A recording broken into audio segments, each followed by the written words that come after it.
Hey guys, it's Dan here from Distraught Gaming, and I was just searching YouTube, and I was looking for a cold and dark startup tutorial on the BN-2 Islander, and I could not find one. So here we are today. We are cold and dark in a BN-2 Islander made by British Norman, and I'm gonna run through a cold and dark startup. It's gonna cover all the basics.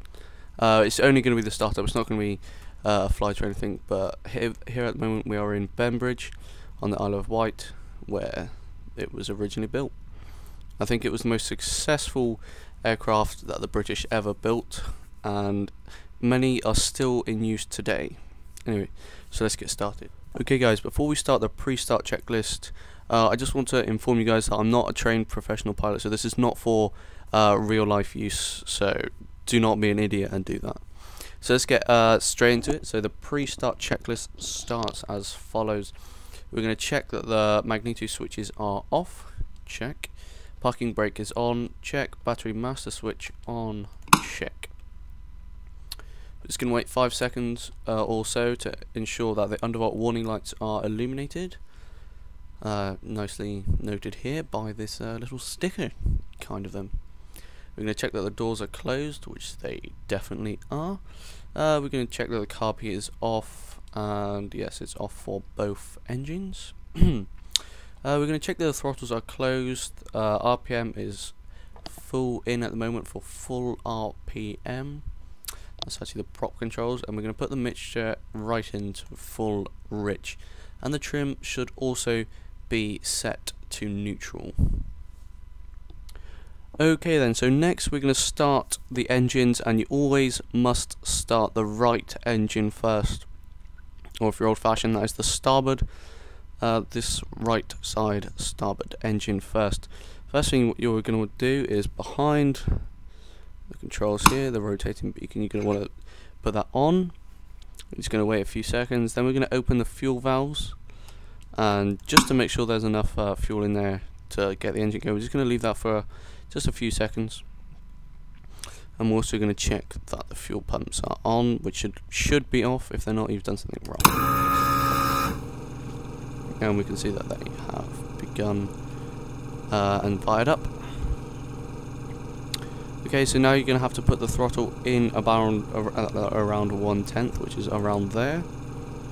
Next, we're going to turn on the all-important magneto switches, number 1 and number 2. We're going to check that the props are all clear, which they are because this is FSX. Yep, they're all clear. I think it's clear to start, and then we're just gonna hold down this start switch for like 2 seconds. We're going to check that it's started. It's definitely started. We're going to walk over here or look, and we're just going to increase the RPM to about 1,200 revolutions per minute. And it's basically the same. I'm going to pull the throttles back down to idle. And it's basically the same process for the left engine without putting on the rotating beacon, like as that should already be on. So what we're going to do, fuel valves open, leave that for a second, fuel pump on, put the throttle back up 1/10. I'm going to put both of them up around there, and we're going to put the magneto switches on.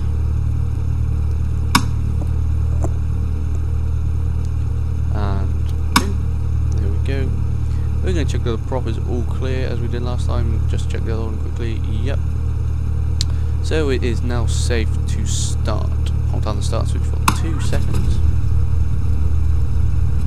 And yeah, it started. Increase it to 1,200 revolutions per minute. This just checks that the engines are running smoothly and can respond to throttle inputs. We're just going to leave them here for about 5 seconds or so, and we're just going to check that nothing fails on us. And it also slightly checks the brakes, but not an awful lot. So that is the start checklist complete. We're now going to start the after start checklist, which is easy and just easy. So we're going to turn on the right generator first, and now the left. We're going to put that master avionics switch to on start. We're just going to wait for the instruments to fire up, and you can also hear the electrical power kicking in now. All the radios and the GPS equipment should be turning on. Turn the GPS on, bypass switch here. This is not a tutorial for the GPS, as that is just something else.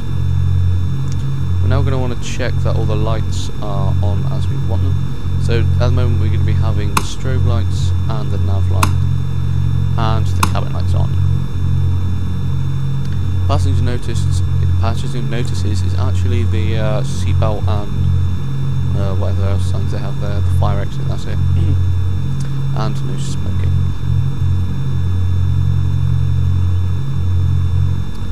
So I think that is it for now. This is the BN-2 Islander from Flight 1 software. So I say it's a good plane, very fun, quite easy, not too hard to work, and it's just good fun. So thanks for watching, guys. I've been Dan from Distraught Gaming. If you like our videos, check out our channel and don't forget to like and subscribe. Thanks.